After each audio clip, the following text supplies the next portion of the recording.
Hello everyone, my name is Miss Noel and I'm the Teen Services Librarian at the Livonia Bennett Civic Center Library. And I'm here to talk to you today about The Rithmatist by Brandon Sanderson. So let's get started with a little bit of summary of this book. First, the setting.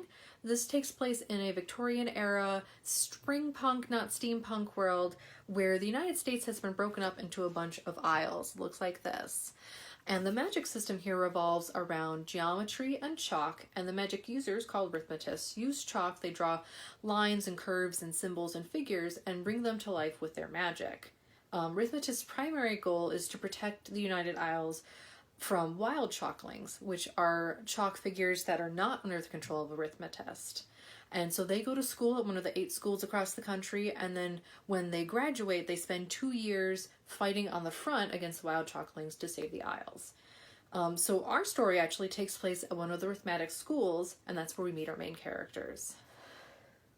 Our first main character, his name is Joel Saxon, and he's a student at Rithmatist, but he's not a Rithmatist. He's actually there on a scholarship because his father was a chalk maker, but he doesn't have any Rithmatic powers. He actually missed his chance to become a Rithmatist at 8 years old when they have their inception ceremony, where about 1 in 100 people are granted Rithmatic powers by their higher being called the Master.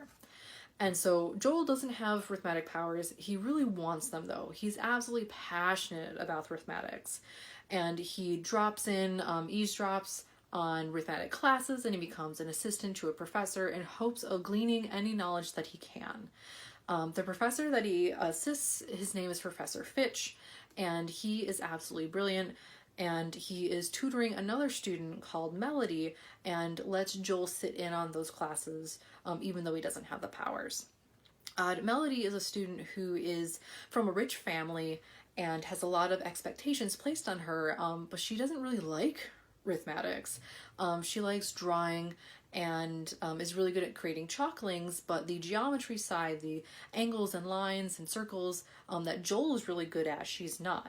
So combining the two of them together, they actually make the perfect Rithmatist, and after a couple of hurdles, they finally do become fast friends and help solve the mystery. So that's what this book is about. Our plot here is we have students disappearing from the school, and all that's left behind are some weird Rithmatic symbols that no one's seen before and some blood. So no one really knows where they're going, if the children are still alive, and Professor Fitch and an investigator who's called in from the government are assigned to the task, and Joel and Melody are brought along as Professor Fitch's assistants. So the questions that the book pretty much revolves around are: where are the missing students? Are they alive? Who's responsible? And will Joel ever get Rithmatic powers? So I'd also like to talk to you about my impression of this book. So I absolutely love this book because it takes the Chosen One narrative and kind of flips it on its head. We have Joel here who doesn't have the powers. He doesn't have the really cool magic, and he uses just his wits to help solve the mystery. And I think the message very clearly here is that you don't have to have special powers to make a difference, and I really love that message. The mystery in this story is really good. It does have some red herrings thrown in, and there's also a really good twist ending. I won't spoil it for you. You'll have to read to find out. In my opinion, though, the best thing about this book is the really cool magic system. So Rithmatics is really complex, and it works in very specific ways. You're never asking yourself, why didn't they solve this problem with magic? Because the reader is told very clearly and with interesting and helpful illustrations how the magic works and what it can and can't do. So at first I thought that this idea of chalk magic and chalklings was a little bit silly. But once you start reading, the chalklings are actually really scary. Think Doodlebob, but more like the flesh-eating scarabs from the Mummy movies, if that makes sense. In fact, I'd like to read from you a passage from the book that explains just how scary these chalklings are. So it comes from the prologue, and it's from the point of view of Lily, who is a student who's about to be abducted. So here it goes. Lily's lamp blew out as she bolted down the hallway. She threw the lamp aside, splashing oil across the painted wall and fine rug. The liquid glistened in the moonlight. The house was empty, silent save for her panicked breathing. She'd given up on screaming. Nobody seemed to hear.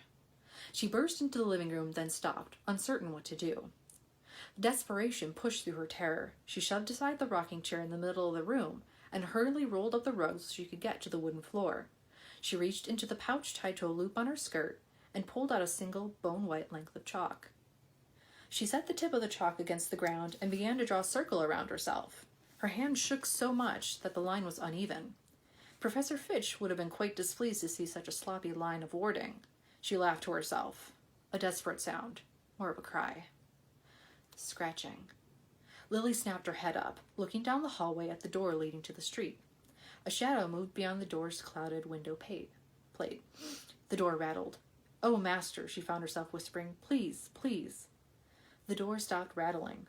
All was still for just a moment. Then the door burst open. Lily tried to scream, but found her voice caught in her throat. A figure stood framed in the moonlight, a bowler hat on its head, a short cape covering his shoulders. He stood with a hand on a cane to his side. The things flitted into the room around him, angry, squirming over floor, walls, ceiling. Their bone-white forms almost seemed to glow in the moonlight. Each was as flat as a piece of paper. Each was made of chalk. They were each unique, tiny, picture-like monsters with fangs, claws.